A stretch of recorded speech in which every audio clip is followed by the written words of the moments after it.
Nuzvid assembly నియోజకవర్గ పరిధిలోని ప్రజలకు ముఖ్య సూచన. లోక్సభకు జరిగిన ఎన్నికల ముందు వరకు ప్రధానమంత్రి ఉజ్వల యోజన కొనసాగినది.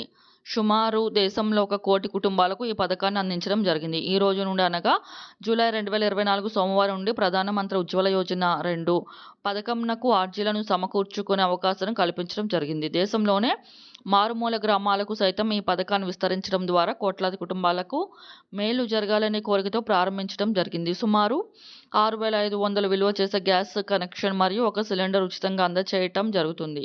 తదుపరి కూడా 1 సంవత్సరం 3 గ్యాస్ సిలిండర్లు ఉచితంగా ఇవ్వటం జరుగుతుంది. అర్హత ఉన్న ప్రతి ఒక్క కుటుంబం ఈ అవకాశాన్ని వినియోగించుకోవాల్సిందిగా కోరుతున్నాము. మీరు కలిగి ఉన్న రేషన్ కార్డులో ఏ ఒక్కరికి గ్యాస్ కనెక్షన్ ఉన్నా రాదు. గ్యాస్ కనెక్షన్ లేని కుటుంబం మీ కార్డులోని మహిళలతో ఆర్జీకి కార్డులోని సభ్యులందరి ఆధార్ కార్డులను జతపరిచి మీకు దగ్గరలో గ్యాస్ డీలర్ వద్దకు వెళ్ళి ఆర్జీదారు ఎవరైతే ఉన్నారో వారి ఆధార్తో అనుసంధానమై ఉన్న మొబైల్ కూడా తీసుకుని వెళ్ళి ఆర్జీని సమర్పించగలరు.